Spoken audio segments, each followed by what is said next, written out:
Le président Trump ordonne au Pentagone de se préparer à une éventuelle action militaire rapide au Nigeria si le pays ne parvient pas à réprimer le massacre de chrétiens. Rebecca Castor nous rejoint en direct de Washington DC pour nous donner ses détails. Rebecca, bonjour. Rachel, bonjour. Oui, le président Trump ne mâche pas ses mots. Voici ce qu'il a déclaré hier sur Truth Social.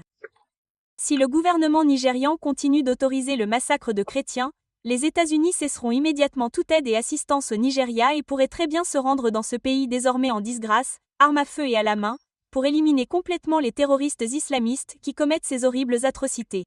Je donne par la présente l'ordre à notre ministère de la Guerre de se préparer à une éventuelle attaque. Si nous attaquons, ce sera rapide, vicieux et doux, tout comme les voyous terroristes attaquent nos chers chrétiens. Le secrétaire à la guerre Pete Texas a reçu le message et a déclaré que le ministère de la Guerre se préparait à agir. Cette réponse intervient alors que la persécution des chrétiens au Nigeria a atteint des niveaux critiques. Des militants islamistes ont incendié des églises et des écoles chrétiennes. Selon des groupes internationaux de défense des droits civiques, plus de 50 000 chrétiens ont été assassinés dans le pays depuis 2009. Mais le président du Nigeria affirme que les informations faisant état de violence sont trompeuses et déclare sur X, le qualificatif, la caractérisation du Nigeria comme étant intolérant sur le plan religieux ne reflète pas notre réalité nationale, ni ne prend en considération les efforts constants et sincères du gouvernement pour protéger la liberté de religion et de croyance pour tous les Nigérians, et notre administration s'engage à travailler avec le gouvernement des États-Unis et la communauté internationale pour approfondir la compréhension et la coopération entre les communautés de toute confession. Le président Trump a également récemment redésigné le Nigeria comme pays préoccupant après que l'ancien président Biden l'a retiré de la liste en 2021. Rachel, Charlie et Griff, revenons à vous. Alors, le sale Biden, shalom tout le monde, paix pour ceux qui aiment la paix et pas de paix pour les méchants. Le Seigneur a dit et comme vous le voyez, ces musulmans sont vraiment méchants et vous savez, je sais que certaines personnes vous disent qu'il y a de bons musulmans et de mauvais musulmans. En fait, ceux qui tuent des chrétiens selon l'islam sont de bons musulmans. Ne vous y trompez donc pas. Les mauvais musulmans sont ceux qui ne suivent pas l'islam. Tout comme les mauvais chrétiens sont ceux qui ne suivent pas le christianisme. Les bons musulmans sont ceux qui suivent les traces de Mahomet. Mahomet est une personne qui tue, viole et vole. C'est un voleur, et c'est ce que font ces musulmans, les bons musulmans au Nigeria, y compris le gouvernement. Ils aident les musulmans à chevaucher et à tuer. Et même, imaginez l'armée. Ils volent des chèvres. Ils attaquent les villageois chrétiens pour voler leurs chèvres simplement parce qu'ils sont chrétiens. Parce que le Coran permet aux musulmans de voler l'argent des non-musulmans. Je suis heureux d'entendre que Trump prend des mesures, mais j'espère que ces mesures ne seront pas rapides comme il l'a dit. Je veux dire rapide pour le faire, mais pas rapide pour le faire et pour s'en aller. Il devrait surveiller. Il devrait avoir des drones qui surveillent le sol et s'en prendre à ces chiens atteints de la rage, à l'EI et à leurs bébés, à Boko Haram et à tous ces chiens.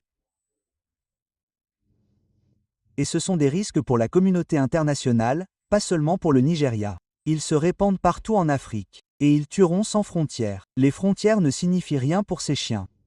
Les islamistes, les disciples de Mahomet, ne se soucient pas des frontières. Donc si vous pensez être en sécurité derrière la frontière, ce ne sont pas des gens qui aiment les frontières. Ils ne se soucient pas de vos frontières.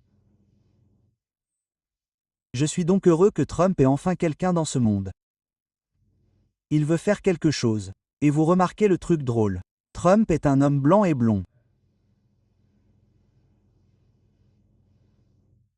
Il va protéger les Africains chrétiens noirs.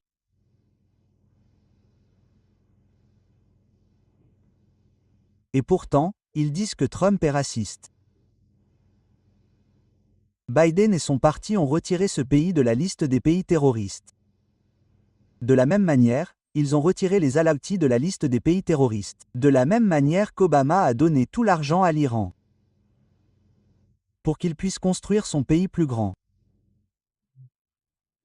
Le Parti démocrate est le parti qui commet un génocide, que ce soit en vous aidant, en vous armant, en vous parrainant ou en vous retirant de la liste des terroristes, car toutes ces activités que les démocrates ont menées auparavant ne visent qu'à aider les terroristes à se développer, à devenir plus grands et plus actifs.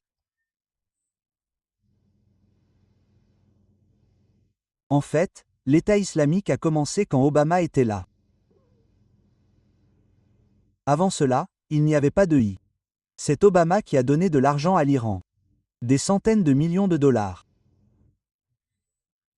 C'est lui qui a abandonné tous les groupes et puis Biden a continué en levant l'interdiction du terrorisme.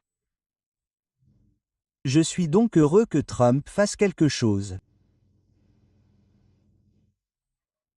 Et j'espère qu'il donnera l'exemple à tous ceux qui iront tuer des chrétiens, de pauvres chrétiens du monde entier, et que l'Amérique ne les regardera plus. Nous avons un roi chrétien en ville. Avez-vous entendu l'avertissement? J'espère que oui. Ne le cherchez pas. Il vous écrasera. Que Dieu bénisse votre Trump. Vous avez illuminé ma journée.